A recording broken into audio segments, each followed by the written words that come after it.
The wind in the scrapyard never sounded like wind. It sounded like metal breathing. Thin, sharp, endless, whistling through bent frames and broken beams as if the whole place had lungs made of rust. Maya kept her head down as she pushed the cart, its wheels squealing over crushed bolts and glass. Every step kicked up gray dust that clung to her skin and teeth. The air tasted like pennies and old smoke, like something poisonous trying to disguise itself as ordinary. Far ahead, floodlights from Kari's facility cut through the haze in cold white slices, turning scrap mountains into black silhouettes. The collars at Maya's throat and Lana's throat hummed faintly, a reminder that even silence belonged to someone else. Lana walked close, shoulder nearly touching hers, eyes scanning for overseers, the way prey listens for claws. Somewhere deeper in the yard, metal shifted and collapsed with a groan like a dying animal. Maya didn't flinch. Fear was expensive here. You paid with weakness. She only tightened her grip, pushing forward through the rust wind, as if the cart held not scrap, but the last pieces of her own life. The bell didn't ring like a warning. It rang like a sentence. One sharp note cut through the scrapyard, and everything moved faster. Carts grinding, feet scraping, heads lowering as if the sound itself could burn skin. Maya felt it vibrate in her ribs while the overseers stepped out from between the metal stacks, batons tapping their palms in slow, satisfied rhythms. At the weighing station, a scale hung like an altar, and the workers lined up as if offering sacrifices. The scrap was measured in cold numbers, not by what it was, but by how heavy it could be made. If the pile was light, the collar tightened. If the pile was short, the collar punished. Kari stood above them on the platform, perfectly still, her feline grace almost elegant, until she smiled. The smile was clean and bright, but her eyes stayed flat, predatory, watching for the smallest crack in obedience. An overseer yanked a weak man forward, shaking the cart, scattering metal across the ground. The man tried to pick it up with trembling hands. Kari didn't raise her voice. She didn't need to. A small gesture, a flick of her fingers, and the man dropped with a strangled gasp as electricity snapped through his collar. The yard didn't react. Nobody screamed. Nobody turned away. Maya swallowed her rage until it became a stone in her throat. And when her cart rolled onto the scale, she stood straight, face blank, as the bell's echo died into the rust. Night in the holding bay didn't feel like rest. It felt like the world pausing just long enough to sharpen its knives. The air was damp, heavy with sweat and oil, and the walls leaked cold, the way old metal leaks sorrow. Maya lay on the thin slab of padding, eyes open, listening to the facility's distant hum, machines breathing, doors locking, guards laughing somewhere far away as if pain was entertainment. Lana curled beside her without asking, their shoulders touching, warmth traded like contraband. In the darkness, words were dangerous, sound could travel, and the collars could hear more than they should. So they spoke in fragments, almost silent, mouths close to each other's ears. Lana's fingers found Maya's wrist, checking the bruises, counting the heartbeat like it was a promise. Maya returned the touch by pressing her forehead gently to Lana's, letting that small contact say what their voices couldn't. I'm here. You're here. We survived today. Lana smelled like rust dust and soap that never fully washed anything clean. Maya smelled like iron and anger. Outside. A faint scream rose and died quickly, swallowed by walls designed for forgetting. Lana flinched but didn't pull away. Her fear lived in her bones now. But so did loyalty. Maya closed her eyes for 1 second, only one, imagining a kitchen light. Yellow and warm, the kind she barely remembered. Then she opened them again, because hope in this place was like fire. It could save you, or it could make you visible, in the dark. They breathed in sync, 2 girls sharing one stolen breath. The scrapyard gave warnings the way old beasts do, slow groans, a trembling shift underfoot, a ripple through the stacked metal like a spine about to break. Maya heard it first, a low creak rising into a snap, and her body moved before her mind could argue. "Lana!" She didn't finish. The tower of crushed cars and twisted beams buckled with a sound like thunder made of steel. For a heartbeat, the world held its breath. Then the mountain fell. Metal slammed down in violent waves, sheets and pipes cartwheeling through the air, shards flashing under the floodlights like knives. Maya grabbed Lana's sleeve and yanked her backward, both of them crashing into the dirt as debris struck where they'd stood. Dust exploded upward, thick and choking, filling mouths, eyes, lungs. The impact shook the ground so hard the collars at their throats buzzed in alarm, as if even the restraints feared being buried. For long seconds the yard was only noise, crushing weight, grinding metal, a distant alarm bell swallowed by chaos. When the rumble finally faded, silence rushed in, unnaturally wide. Maya pushed herself up, coughing, her hands smeared black. Lana's eyes were huge, wet with terror, her chest heaving like she'd been underwater. Between them and the fallen pile was a crater, raw earth torn open, and in that wound, half buried beneath soil and scrap, something smooth and unnatural caught the light. Curved armor plating, dark as storm clouds, marked with lines too precise to be junk. Maya's breath stopped. This wasn't wreckage. This was a body, a giant one, sleeping, waiting. Maya crawled to the edge of the crater like she was drawn by a magnet buried in her blood. The dust still drifted through the air in slow gray sheets, turning the floodlights into pale halos. But down in the torn earth, the metal surface stayed clean, too smooth, too deliberate, untouched by the years of rot that ate everything else in this place. Lana grabbed Maya's arm, fingers tight as a shackle. "Don't," she breathed, the word trembling. Maya didn't answer. She reached out anyway, brushing dirt away with careful strokes, as if afraid the thing might wake and punish her for touching it. Under the soil, markings emerged, etched lines, sharp angles, a symbol that made Maya's chest tighten like someone had hooked a chain inside her ribs. She had seen it before, not here, not in Kari's world, in a book, on a classroom wall, in a half-forgotten lesson from a life that felt like it belonged to another girl. The mark of humans, proof that somewhere beyond this scrapyard there had been cities, laws, warmth, names spoken gently. Maya swallowed, tasting metal and disbelief. The symbol looked faded, but it carried a weight that made the air around it feel different, less poisonous, almost sacred. Lana shook her head harder now, eyes wide with panic. "It's a trap! Everything is a trap!" But Maya's voice came out low and steady, as if it wasn't hope speaking, but logic. "This isn't Kari's."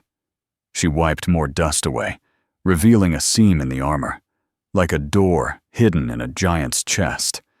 Her heartbeat grew loud enough to scare her. If this was real, if it truly belonged to humans, then it wasn't just metal. It was a map. It was a chance. It was the first proof in years that the world hadn't ended at Kari's gates. Lana backed away from the crater as if the buried machine could bite. Her eyes darted to the floodlights, to the watchtowers, to the thin lines of cameras that stitched the yard together like a net. "We leave it," she whispered, voice cracking. "Now, before they see." Fear wasn't just an emotion in Lana anymore. It was training, carved into her nerves by years of punishment. Maya stayed at the edge, staring at the Titan's armor seam, her mind racing faster than her heartbeat. She could already hear the quota bell in her head, already feel the collar tightening for every second wasted. But she also felt something else, sharp and unfamiliar, the shape of a door opening inside her. Lana grabbed her shoulder, tried to pull her back into motion, into the safe routine of survival. Maya didn't move. "If we stay," Maya said quietly, "we die here." Lana's jaw trembled. "And if we touch it, we die faster." Maya turned to her, eyes burning with a calm that looked almost cruel. "At least fast means different."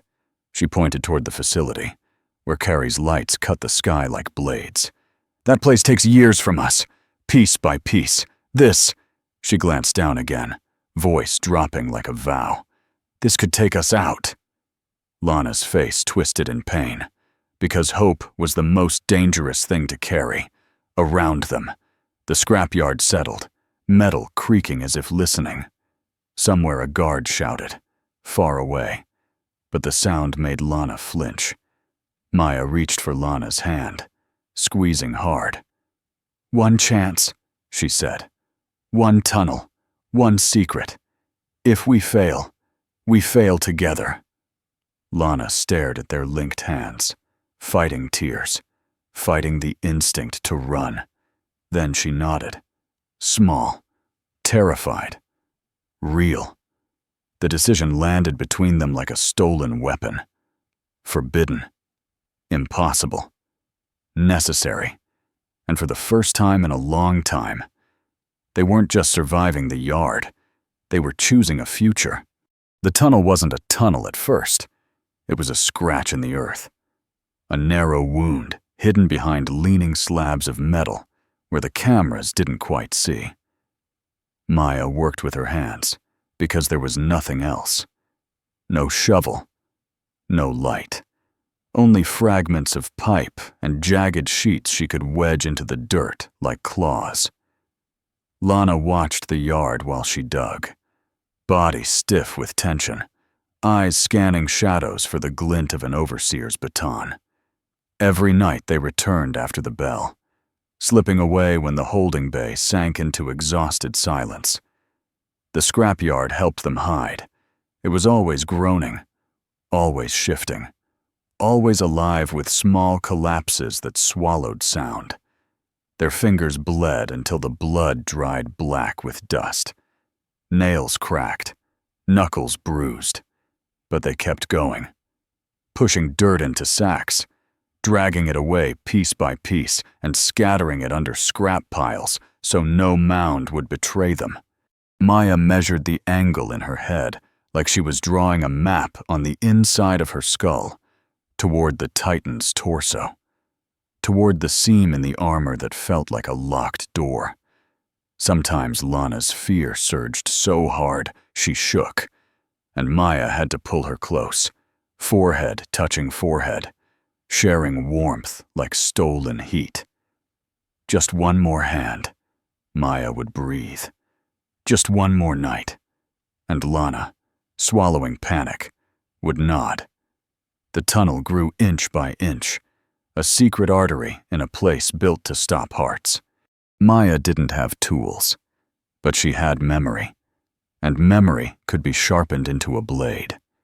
In the dark, she traced invisible diagrams in the air, circuits, connectors, the simple logic of power moving from one point to another. She remembered a teacher's chalk scraping on a board, the way wires had been drawn like rivers, the way broken systems could be tricked into life if you gave them the right path. Now those school lessons weren't about grades or homework. They were about survival. Lana became her hands in the yard, scavenging what Maya needed with a thief's instinct. Thin copper strands pulled from dead motors, cracked chips pried from ruined drones, small capacitors hiding inside rusted panels like secrets. They smuggled pieces back under their clothes, pressed against bruised ribs, pretending the pain was only from work. At night, inside the tunnel mouth, Maya sorted their treasures by touch: smooth wire, brittle plastic, sharp metal teeth, building order in chaos. She stripped insulation with her fingernails, twisted strands together until they held, tested connections by listening to faint clicks like a doctor listening for a heartbeat. Lana kept lookout, breathing shallow, counting steps, learning to read the yard like a battlefield. When Maya explained, she did it in whispers, fast and fierce. Power needs a loop. If it breaks here, we jump it there. Lana didn't fully understand, but she trusted Maya's certainty the way drowning people trust a rope. Every stolen part felt like stealing a future. Every repaired line inside the Titan's buried body was a quiet act of war. And when a tiny light flickered once, just once, deep in the darkness below, Maya's eyes filled with something dangerously close to joy. The price came slowly at first, like a shadow stretching across the ground. They returned later each night, slipping back into the holding bay with dirt under their nails and scrap dust in their hair, eyes burning from sleeplessness. The next morning, the quota line felt different, tighter, colder. Maya's cart weighed less because hours had been stolen from the day. Lana's hands shook while she fed metal onto the scale, trying to make the numbers add up, trying to hide the missing time inside heavier scrap. It didn't work. The collars sensed patterns the way predators sense weakness. A faint buzz began to follow them, not yet punishment, but warning, an electric whisper at the throat that said, "We know." An overseer started watching too closely, his gaze lingering on their wrists, their elbows, the way their bodies moved like they carried secrets. Once, when Maya stumbled from exhaustion, his baton tapped her cart with a slow, deliberate sound, and she felt her stomach turn to ice. Kari's platform remained distant, but her presence was everywhere, like a scent in the air. That night, the bell echoed longer than usual, and the facility lights seemed brighter, cutting through the yard as if searching. Lana pressed her face into Maya's shoulder, fighting silent tears. "We're going to get caught," she mouthed. Maya stared into the darkness where their tunnel waited, and instead of stepping back, she stepped forward, because missing work was dangerous, but staying obedient was fatal. By the time their tunnel reached the Titan's torso, Maya's hands no longer felt like hands. They felt like tools worn down by grinding stone. The space was cramped, air thin and sour with damp earth, and every scrape of metal against dirt sounded too loud, like it could travel up through the scrapyard and into Kari's ears. Lana crawled behind her, carrying a bundle of scavenged parts wrapped in cloth, breathing through her mouth to keep from choking. Then Maya's fingers hit something different, smooth, cold, unyielding. Armor.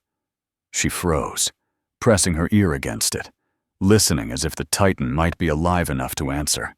In the weak light of a stolen battery, the plating looked unreal, dark and clean beneath layers of soil, marked by fine seams and bolts, untouched by rust. Maya found the panel line, the hidden access point she'd been dreaming about, and wedged a bent pry bar into the seam. The first pull did nothing. The second made her shoulders burn. On the third, the plate shifted with a low click that felt like a lock deciding to trust her. Lana covered her mouth, eyes wide, terrified of the sound. Maya eased the panel open, millimeter by millimeter, until a gap revealed darkness beyond.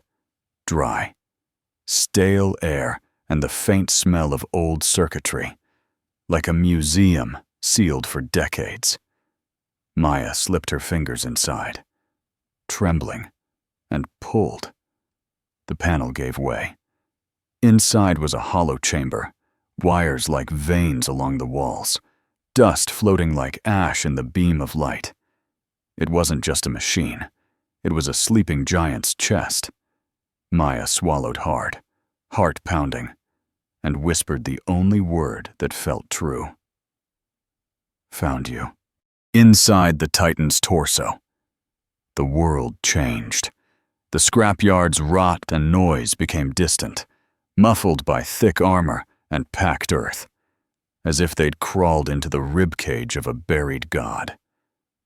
Maya shone the weak light across the interior and saw the Stabilization Control System housing, an angled console half swallowed by dust, cables hanging like dead vines. The panel was scorched in places. Circuit paths burned into ugly scars. "It's broken," Lana whispered, voice trembling with the relief of an excuse. Maya shook her head. Broken didn't mean dead. Broken meant possible. She wiped grime away with her sleeve and began tracing the wiring routes with her fingertips, mapping power flow the way she once mapped homework diagrams. Lana unpacked their stolen parts, copper strands, cracked chips, tiny capacitors, laying them out like surgical tools. Maya stripped insulation with her teeth, twisted wire ends until they bit together, then bridged a burnt section with a scavenged connector. Sparks snapped softly, bright as tiny gunshots in the dark. Both girls froze, listening for alarms. Nothing. Only the deep silence of a machine that hadn't breathed in years. Maya pressed a cracked chip into a slot, then another, improvising a bypass for a dead circuit. Her hands shook from exhaustion, but her eyes stayed sharp. Lana held the light steady, tears drying on her cheeks without falling. Then, so faint it could have been imagined, a single indicator blinked. Once. Twice. A low hum crawled through the metal walls, vibrating into their bones like a heartbeat waking. Maya exhaled, almost a sob, and whispered. Again. The first time Maya thought they were safe was the first time she made a mistake. It was a small one, so small it felt harmless. A strip of copper wire that slipped from her sleeve and fell into the dirt beside the tunnel entrance. She didn't notice. Lana did. But a patrol light swept the yard and she panicked, kicking it deeper under the scrap instead of hiding it properly. The next day, an overseer's boot stopped near their work lane. He didn't speak at first.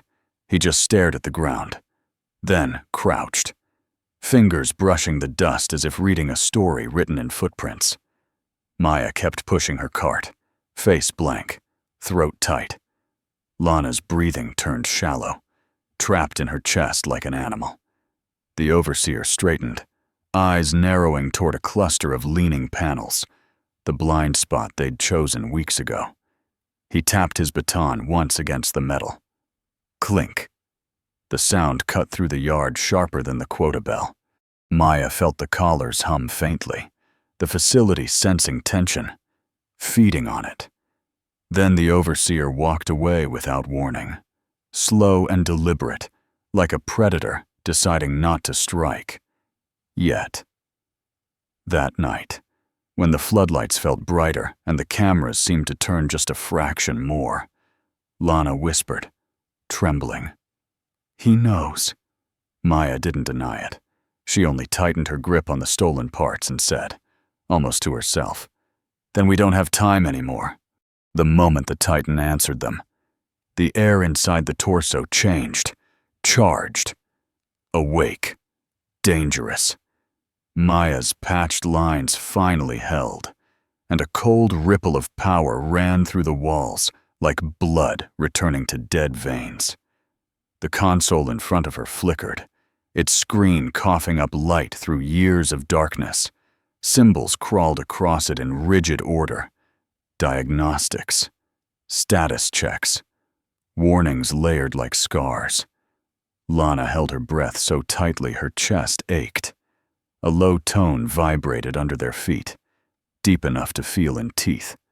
Maya leaned closer, eyes wide, hands hovering over the controls, as if touching them too fast might shatter the miracle. Then the system spoke, not with a voice, but with words that struck like a hammer. Boot sequence initiated. For 2 heartbeats. Hope surged so hard it nearly broke Maya's ribs. Lines of text flashed. Power levels rising. Stabilization loading. Cockpit link testing. The Titan seemed to inhale for the first time in decades. Then the screen went harsh and red. A single message filled it. Clean and merciless. Bio-authorization required. Pilot signature not found. Maya blinked, refusing to understand. Lana's fingers crushed her sleeve. The Titan's hum faltered, as if the machine itself had decided they didn't belong inside it.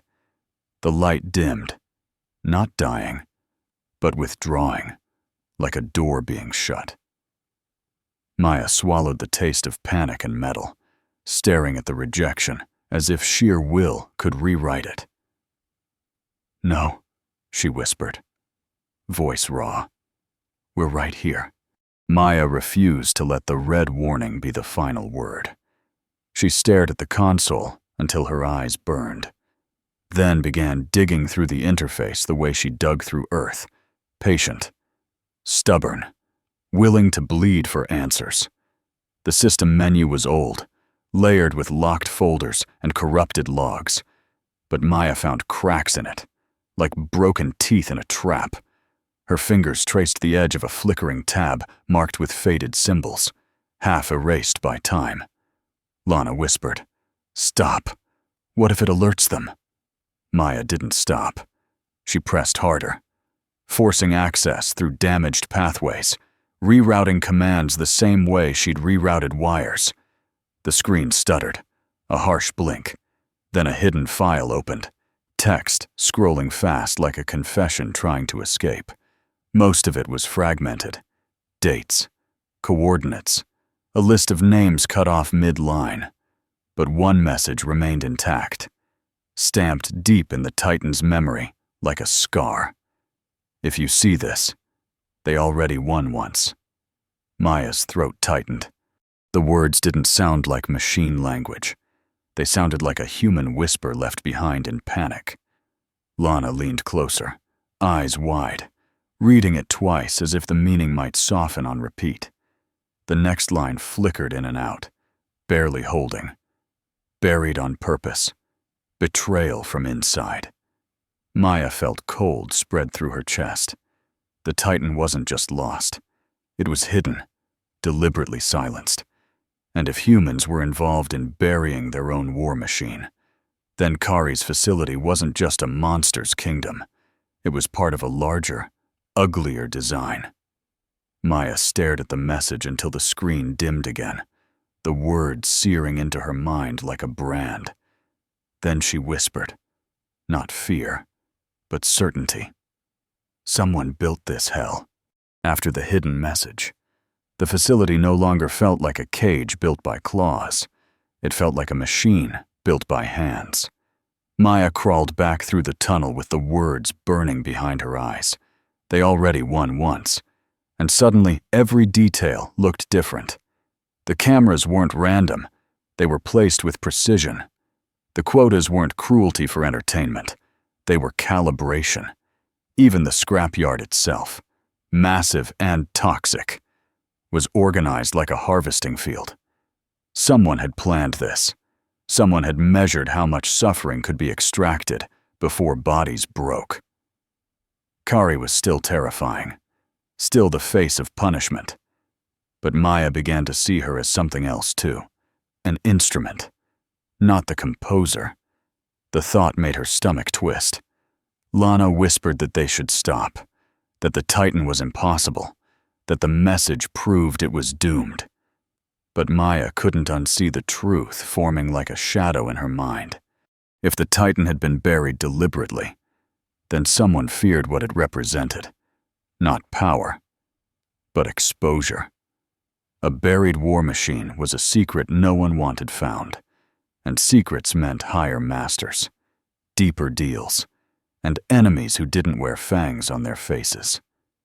That night, when the floodlights swept the yard, Maya noticed a new patrol route, calculated, tightened. When an overseer checked their carts, his questions sounded practiced, like a script written by someone smarter than him. Maya swallowed hard and forced her expression flat. The enemy wasn't only Kari anymore. It was a system with layers, a hidden architect watching from somewhere beyond the fences. And for the first time, Maya understood the real danger. Escaping would make them targets.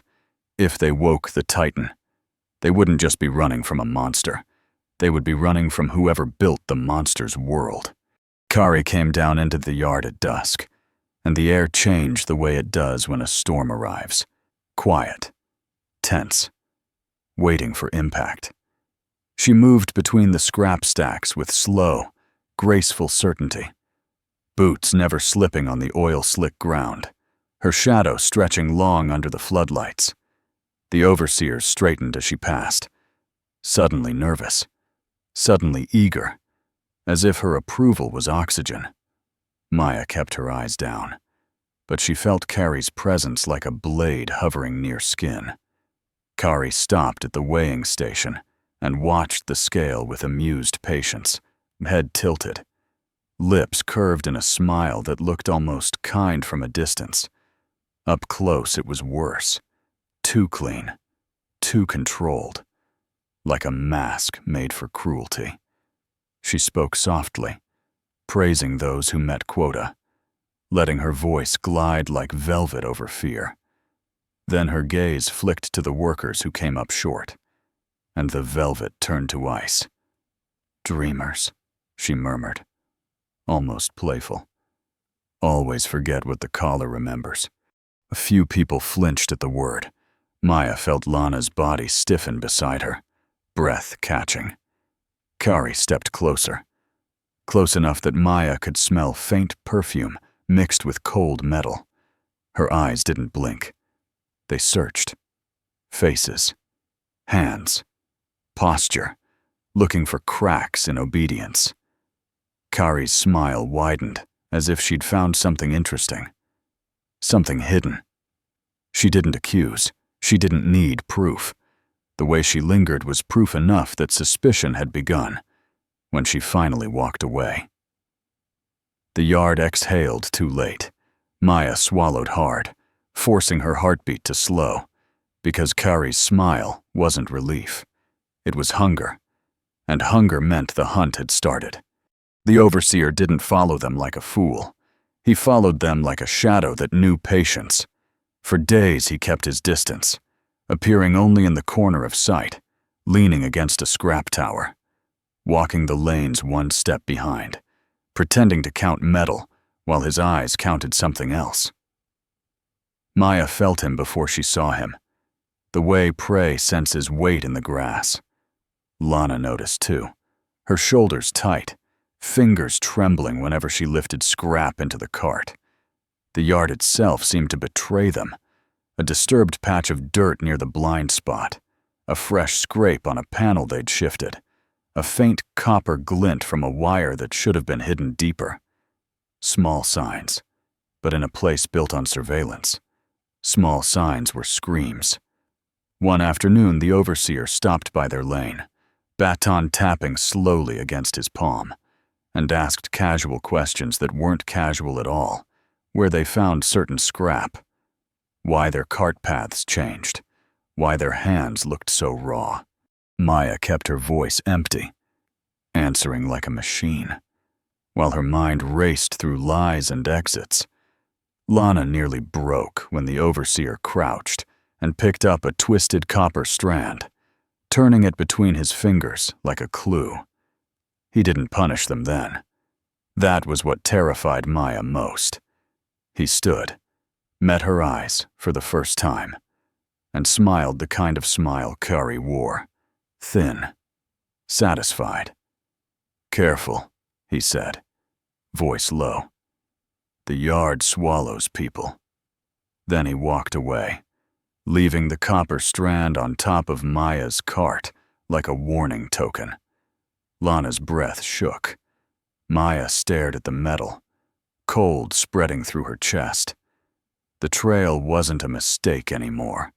It was a net tightening, slow and deliberate, and they were still inside it.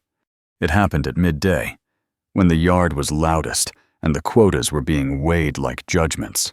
A man 2 lanes over, older, limping, eyes dulled by exhaustion, stumbled as he lifted a sheet of metal. The scrap slipped from his hands and clanged against the ground. It wasn't even theft. It wasn't even rebellion. Just weakness. The overseers pounced as if they'd been waiting for a reason. They dragged him forward, forcing him to his knees beside the scale, and the yard went quiet, in the way animals go quiet before blood. Kari stepped closer, her boots clean against the dirty ground, her smile already prepared. "Careless," she said softly, almost bored, as if describing bad weather. The man tried to speak, tried to beg, but his words broke into coughing. Kari lifted her hand, not dramatic, not angry, just a small signal, like flicking dust away. The collar around his throat snapped alive. Electricity ripped through him, arching his back, turning his gasp into a sound that didn't belong to a human mouth. No one moved. No one dared. Maya felt Lana's fingers clamp onto her sleeve so hard it hurt. Lana's eyes were wide, wet, shaking as if the current was running through her too. The punishment lasted only seconds, but the lesson lasted forever. When the man collapsed, trembling, Kari crouched and whispered something only he could hear, then stood and looked over the workers like a queen surveying prey. Her gaze passed over Maya and Lana, slow, deliberate. Then she smiled again. Not at the man, at the fear she had planted. Maya swallowed her rage until it tasted like metal. Lana's breath came in shallow, broken pieces. In that moment, they understood. This wasn't discipline. It was a message. Someone was being watched. The collapse came without mercy, as if the scrapyard itself had decided to betray them. Maya was halfway inside the tunnel when the dirt above her shuddered, one small tremor, then another, followed by the sickening groan of shifting scrap. Lana's whisper turned into a sharp inhale. "Maya!" The ceiling gave way. Soil and rusted fragments poured down like a choking wave, slamming into Maya's shoulders and back, pinning her for a heartbeat that felt endless. The air filled with grit so thick it tasted like blood. Maya fought blindly, clawing forward, nails tearing against rock and metal, lungs burning as the tunnel narrowed behind her. Lana grabbed her ankles and hauled with desperate strength, dragging her out as debris continued to fall, sealing their secret passage inch by inch. When they finally rolled into the open blind spot, both coughing, both shaking. The tunnel entrance was gone, swallowed by a fresh wall of dirt and jagged scrap. Their tools were buried, their stash of parts, hidden deeper inside, vanished under the collapse like it had never existed. Maya stared at the blocked earth, chest heaving, mind refusing to accept it. Weeks of stolen nights erased in seconds. Lana's hands trembled as she wiped dirt from Maya's face, eyes bright with panic. "It's over," Lana mouthed, like saying it softly might make it less true. But Maya couldn't speak. Her throat felt full of dust and fury. The Titan was still there somewhere beneath the ground. But now the path to it was crushed shut, like hope itself had been buried alive. It happened so fast Maya didn't understand it until it was already real. The quota line was crowded, bodies pressed close, carts rattling forward under the cold stare of the scale. Lana stood beside Maya, pale with exhaustion, still coughing dust from the collapse, but still trying, to look normal. Then an overseer stepped into their lane like a door slamming shut. His hand shot out and seized Lana's wrist. Lana flinched, instinctively pulling back, and that single movement was all the excuse they needed. Another overseer grabbed her other arm. The cart tipped, scrap clanging onto the ground, and the sound drew attention like blood in water. "No," Maya said, voice breaking, reaching for Lana, but a baton struck her forearm, sharp and precise, forcing her back. Kari appeared above them on the platform, her smile already waiting, calm as ceremony. Lana's eyes snapped to Maya's, wide and desperate, begging without words. The overseers dragged her forward through the line, boots scraping, Lana's feet stumbling over scattered metal. "She didn't," Maya tried again, but the collar at her throat buzzed in warning, hot and tight. Kari leaned down slightly, studying Lana like an object that disappointed her. Then her gaze slid to Maya, slow, deliberate, like she was tasting the fear between them. "Examples keep the yard clean," Kari said softly. Lana's mouth opened, but no sound came out. In the last second before she was pulled away, Lana twisted just enough to look back. Her lips moved once, barely visible. "Don't stop." Then the doors swallowed her, and the yard kept breathing as if nothing had happened. That night, the holding bay felt larger, emptier, like someone had carved a piece out of the air and left the wound open. Maya lay on the slab where Lana should have been, staring at the ceiling panels stained with damp and rust. The facility's hum sounded louder without Lana's breathing beside her, every time a guard's footsteps passed outside. Maya's muscles tensed, waiting for a scream, waiting for Lana's voice to break through the walls. Nothing came. Silence in this place wasn't peace. It was control. Maya pressed her palm to the space where Lana's warmth used to be and felt only cold padding. Her throat ached like she'd swallowed metal. She tried to cry, but her body refused, as if tears were too expensive, too visible. Instead, the rage settled deep, heavy and solid, turning into something hard inside her chest. She replayed the moment again and again, Lana's wrist in the overseer's hand, the baton striking Maya back, Kari smiling as if pain was art. Maya clenched her fists until her nails cut into her skin, but the sting only reminded her she was still alive, and Lana might not be. Outside, distant machinery hissed. Somewhere, a door slammed.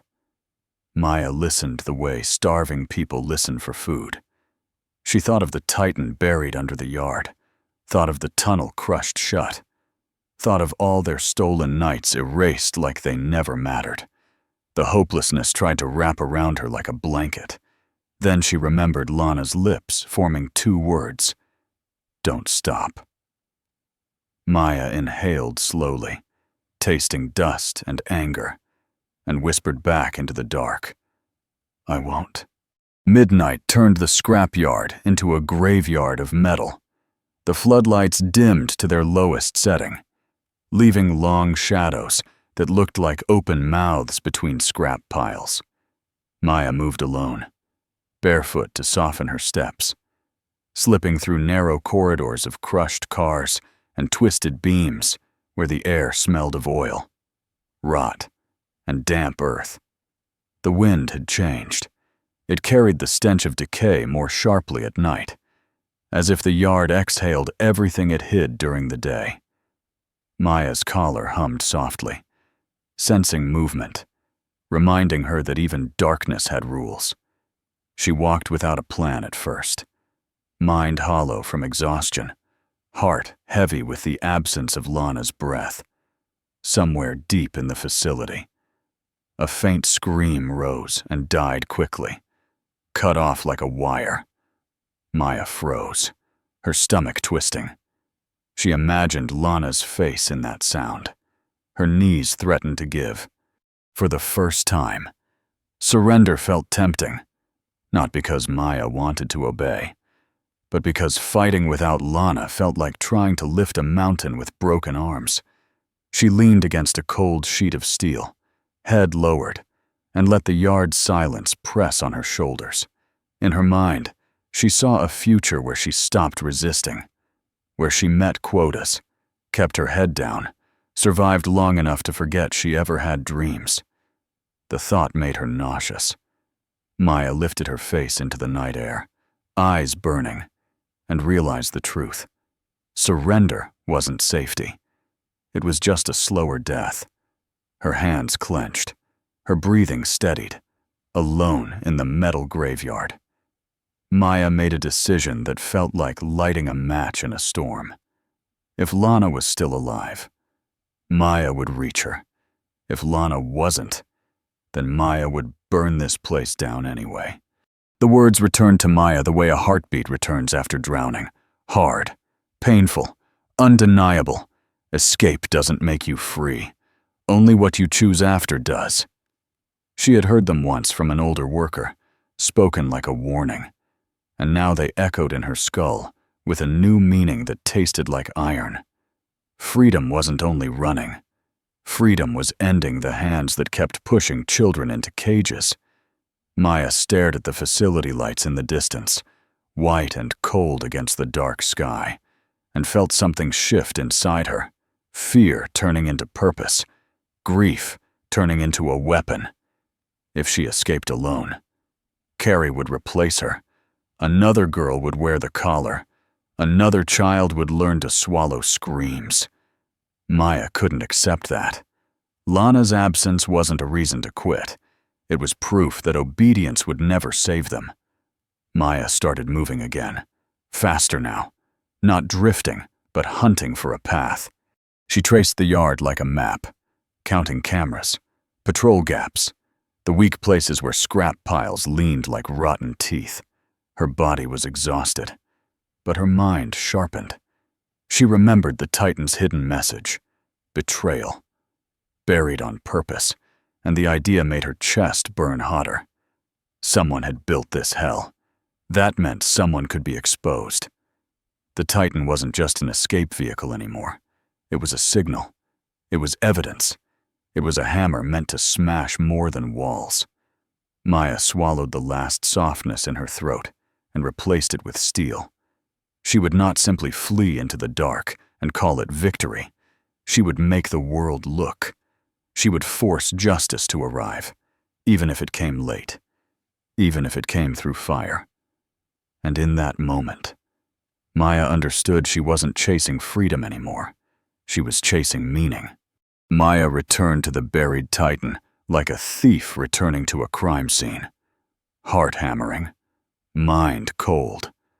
The crushed tunnel was still sealed, earth packed tight. Scrap wedged like a coffin lid, but Maya didn't waste time mourning it. She searched the blind spot with frantic focus, hands sweeping dirt, feeling for any weakness, any gap left by the collapse. Beneath a tilted panel, she found a narrow crack that led into the buried chamber, barely wide enough for a child's arm. She shoved her hand inside, fingers scraping stone until she touched metal again. Smooth plating. the edge of the console housing. The Titan was still there, still waiting. But the stabilization control system needed power, and the yard offered none without chains attached. Maya's eyes dropped to her collar. It sat against her throat like a living thing, warm with stolen electricity. She had always thought of it as a weapon against her. Now she saw it as a battery. The idea made her stomach turn. Removing it meant triggering alarms, maybe killing herself. But leaving it meant leaving Lana to die in silence. Maya's hands shook as she slid her fingers under the collar's seam, feeling the tiny screws and the pulsing core. Pain memories flashed, electric shocks, breath stolen, body locking up under Kari's control. Lana's face flashed too, dragged away, eyes wide, lips forming. Don't stop. Maya swallowed hard. I'm sorry, she whispered. Not to Kari, not to the system, but to her own fear. Then she forced the collar's edge upward, digging for the core housing with a shard of metal. Sparks bit her fingertips. The collar buzzed violently, tightening for a second like it wanted to crush her throat. Maya fought through it, jaw clenched, tears burning but not falling. With one final brutal twist, the core loosened in her hands, hot, alive, dangerous. Maya gasped, clutching the power source like stolen fire. It was madness. It was also the only key left. Maya didn't walk toward the holding wing. She slid through the facility like a shadow that had learned to hate. The corridors smelled of disinfectant and cold metal, a clean scent pretending to cover old blood. Guards were fewer at this hour, but their footsteps echoed loudly in the narrow halls, and every corner felt like it could reveal Kari's claws.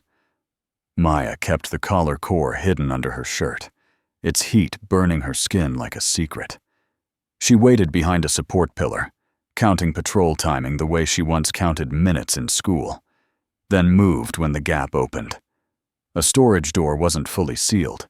She slipped inside, crossing through stacks of crates until she found the service duct Lana had once pointed out. Crawling through it scraped her elbows raw, but pain was nothing now. Pain was familiar. She dropped silently into the holding wing. The air hit her like a fist. Sweat, fear, and the sharp stink of electric restraints. Voices drifted from deeper inside. Overseers laughing. Someone whimpering. Maya's stomach twisted, but she forced herself forward.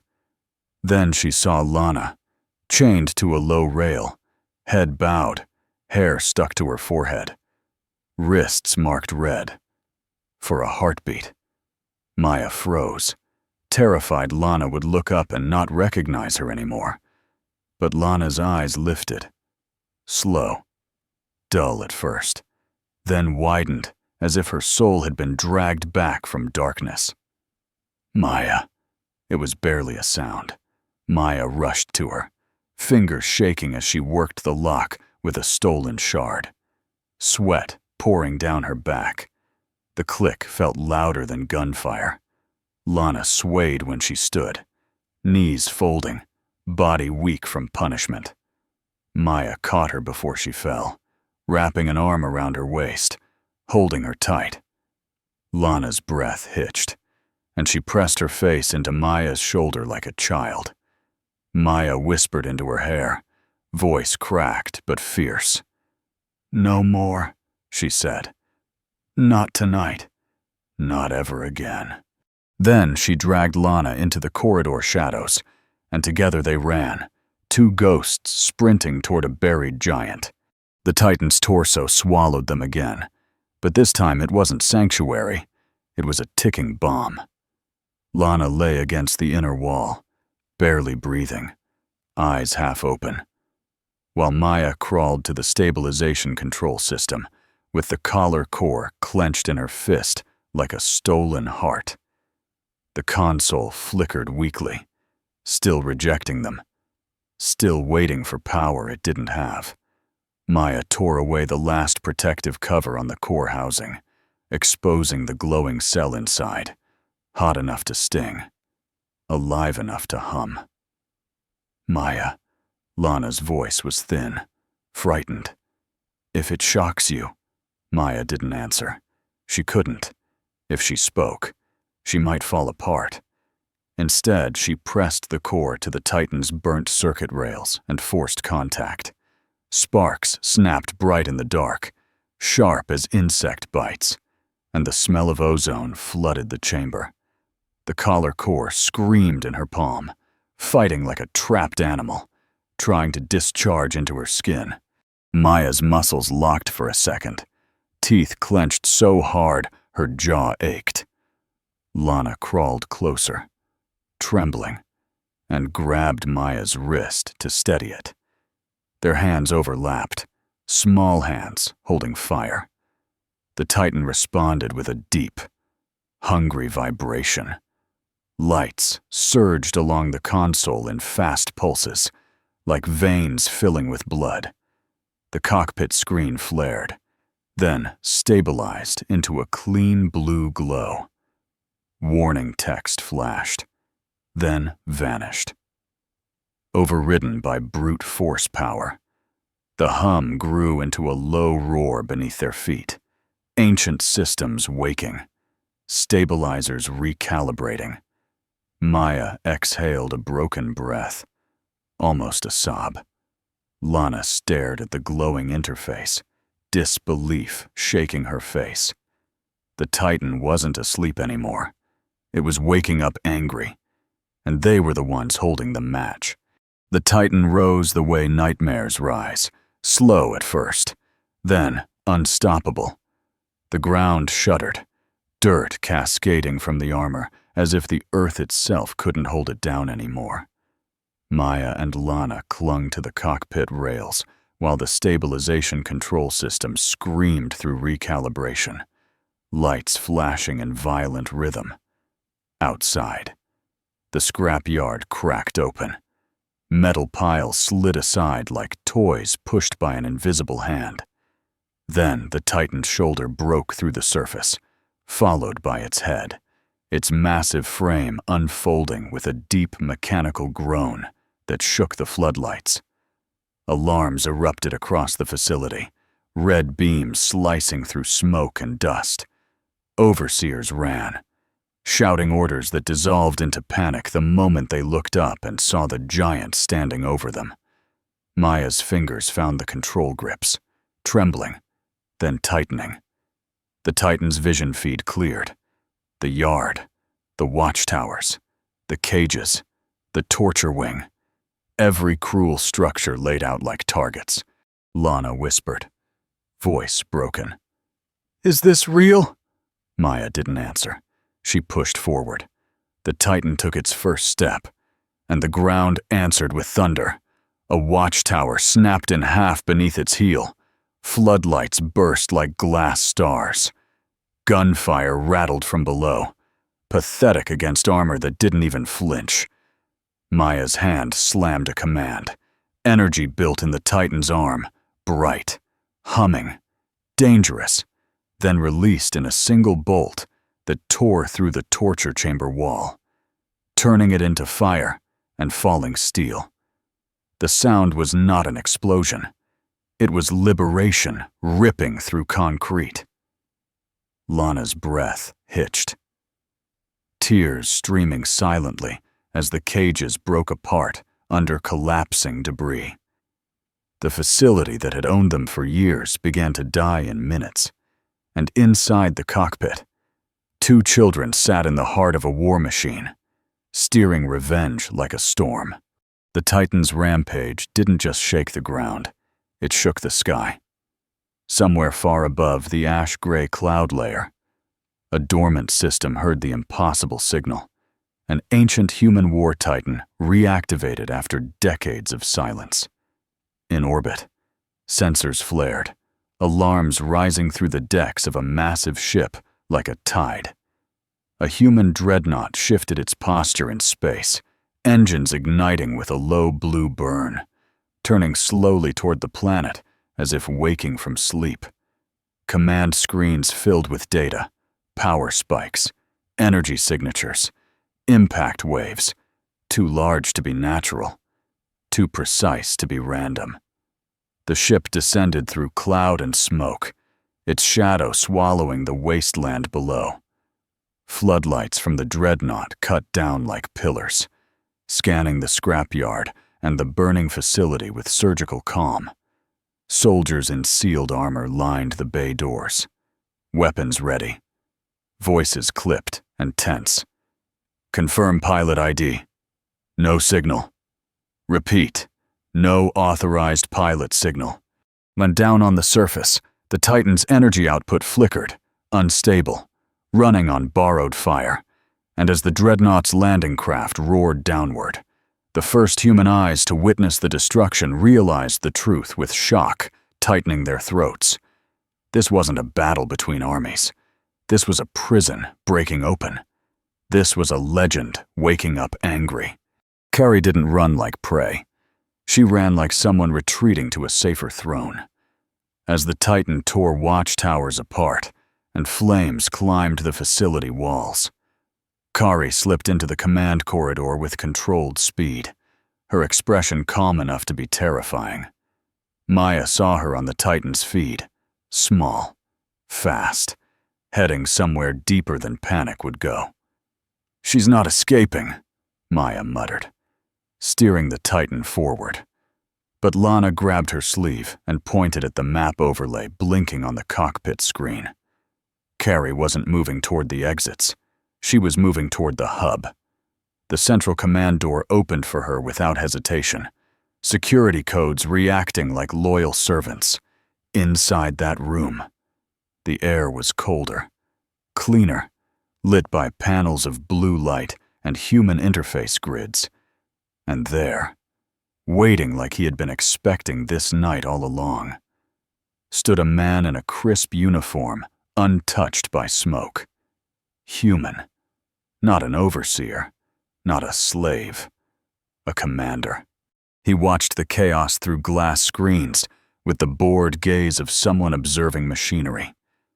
Kari stopped beside him like a weapon returning to its owner. The man didn't flinch when the Titan's footsteps shook the building. He only turned slightly, revealing a badge and a nameplate. Commander Sloan.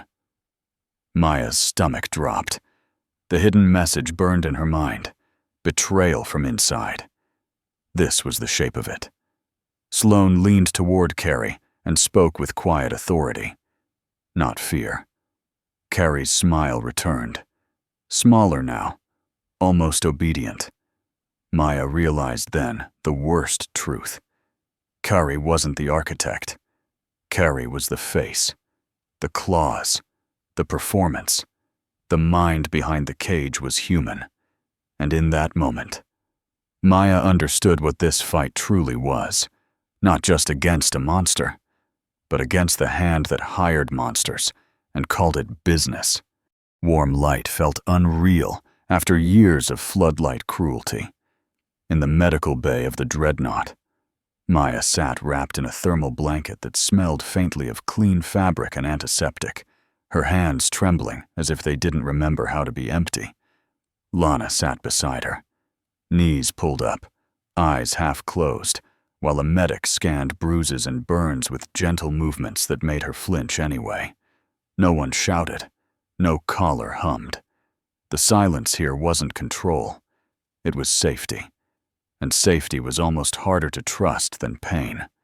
Through the transparent partition across the corridor, Kari stood inside a containment cell, a cold energy barrier shimmering around her like ice. Her posture was still elegant, her feline eyes locked forward with pure hatred. But her hands were empty now, her power reduced to breathing. Down the hall, Commander Sloan was marched past in restraints, uniform torn, face drained of arrogance. He avoided looking at the girls, as if their survival was the most humiliating evidence against him. Maya watched him disappear behind security doors and felt no triumph, Only a heavy, aching relief. Justice arriving late.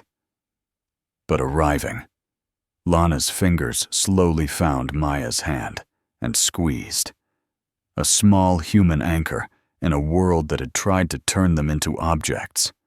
Maya looked down at their joined hands, at the bandages, at the faint dirt still trapped under her nails, and understood that the Titan hadn't saved them alone. They had saved each other.